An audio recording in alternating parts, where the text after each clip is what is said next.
சற்று முன் வெளியான தகவல். பென்ஷன் இல்லையா? ரூபாய் 10,00,000 முதலீட்டில் மாதம் 1,00,000 வருமானம் தரும் எஸ்டபிள்யூபி இருக்கு. அத பத்தி பார்க்க போறோம். நீங்க நம்ம சேனல் சப்ஸ்கிரைப் பண்ணாம இருந்தீங்கன்னா மறக்காம லைக் பண்ணிக்கோங்க, சப்ஸ்கிரைப் பண்ணிக்கோங்க. மற்றவர்களுக்கு தெரியப்படுத்தவும் ஷேர் பண்ணுங்க.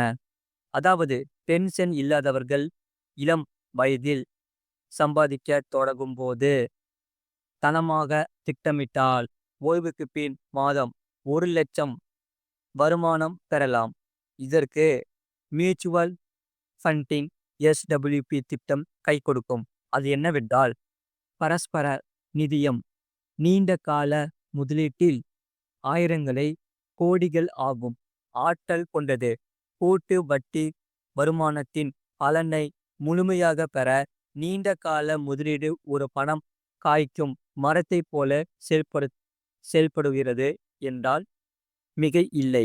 பரஸ்பர நிதிய முதலீடு பொறுத்தவரை வருங்கால முதலீடுகளை விட பண்டைய பண்டுகள் வருமானத்தை அள்ளி தருகிறது என்பதால் பலர் இதில் முதலீடு செய்ய மிகவும் ஆர்வமாக உள்ளனர்.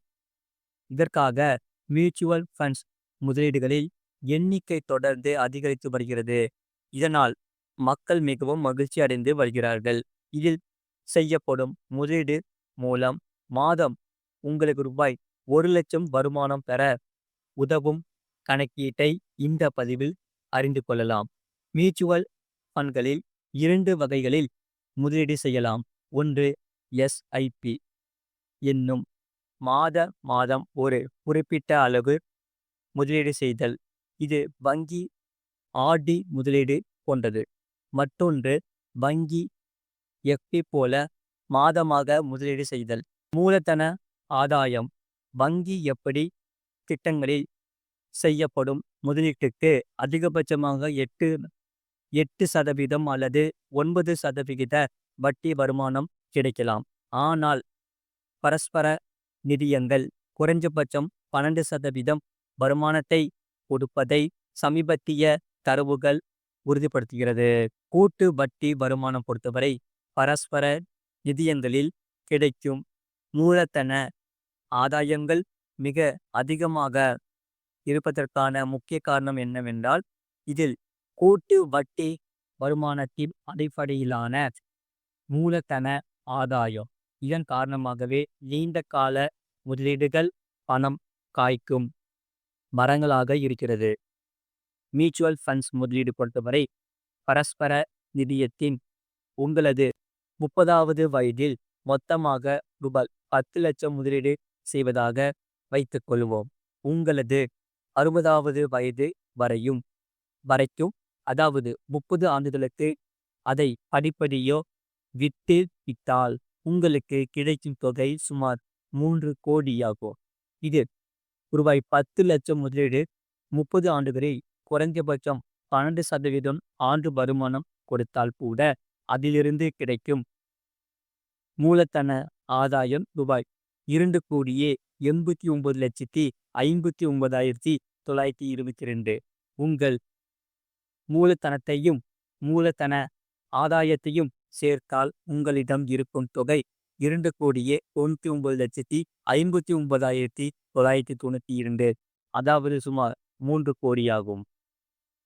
எஸ்டபிள்யூபி திட்டம் முதலீடு பொறுத்தவரை உங்களிடம் இருக்கும் 3 கோடி கார்பஸஸ் மியூச்சுவல் ஃபண்டுகளில் எஸ்டபிள்யூபி திட்டத்தில் முதலீடு செய்தால் நீங்கள் உங்கள் விருப்பத்தின்படி ரூபாய் 50,000, 70,000 ரூபாய், 1,00,000 என ஒரு தொகையை தேர்ந்தெடுத்து மாதம்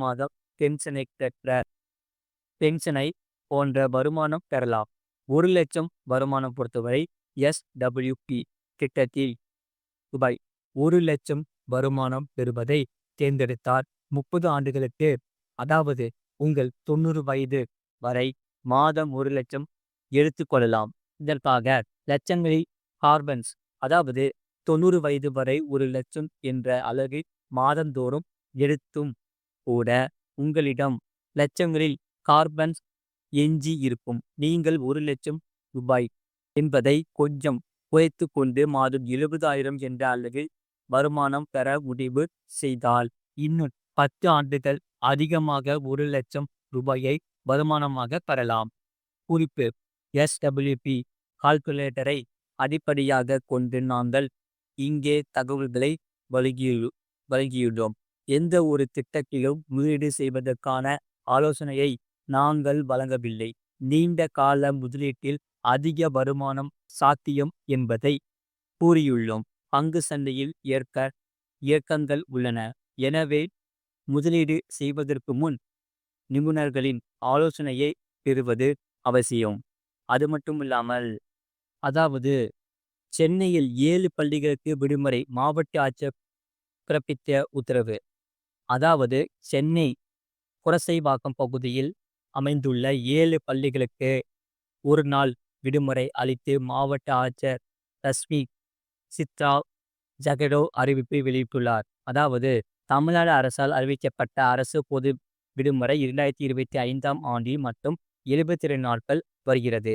இந்த விடுமுறை நாட்களில் தவிர்த்து அந்தந்த பகுதிகளில் நடைபெறும் முக்கிய திருவிழாக்கள், சிறப்பு நிகழ்வுகளை முன்னிட்டு குறிப்பிட்ட மாவட்டத்திற்கு மட்டும் உள்ளூர் விடுமுறை அறிவிப்பை மாவட்ட ஆட்சியர் வெளியிட்டிருக்கிறார். அந்த வகையில் சென்னை புரசைவாக்கம் அருள்மிக தங்காதீசுவர் கோவில் தேரோட்டம் நிகழ்வை முன்னிட்டு அந்த பகுதியில் உள்ள 7 பள்ளிகளுக்கு மட்டும் விடுமுறை அளிக்கப்படுகிறது. திமுக அரசு பொறுப்பேற்றது முதல் இந்து சமய அறநிலையை முன்னெடுப்பதையும் விட மிக வேகமாக செயல்பட்டு வருகிறது. பல ஆண்டுகளாக திருப்பணிகள் மேற்கொள்ளப்படாத கோவில்கள், குடமுழுக்கு நடத்தப்படாத கோவில்களில் எல்லாம் அமைச்சர் சேகர்பாபு குடக்குழு நடத்த உத்தரவிட்டு அந்த பணிகளை வேகப்படுத்தினார். அதன் விளைவாக இந்த 4 ஆண்டுகளில் தமிழ்நாடு முழுவதும் சுமார் 3000 கோவில்களில் குடமுழுக்கு நடத்தப்பட்டுள்ளது. சென்னை புரசைவாக்கத்தில் அமைந்துள்ள அங்காதீசுவர் கோவில் இந்து சமய அறநிலையை துறை கட்டுப்பாட்டின் கீழ் வருகிறது. இதனால் ஜூன் 6 வெள்ளிக்கிழமை விழா நடைபெறுகிறது. இதனால் பள்ளிகளுக்கு இன்று ஒரு நாள் விடுமுறை அளிக்கப்படுகிறது. இந்த விடுமுறையை ஈடு செய்யும் விதமாக ஜூன் 29ஆம் தேதி, அதாவது சனிக்கிழமை வேலை நாளாக அறிவிக்கப்படுகிறது. இது போன்ற செய்திகளை உடனுக்குடன் அறிந்து கொள்ள மறக்காம சேனலை சப்ஸ்கிரைப் செய்யுங்கள். மற்றவர்களுக்கு தெரியப்படுத்த ஷேர் செய்யுங்கள்.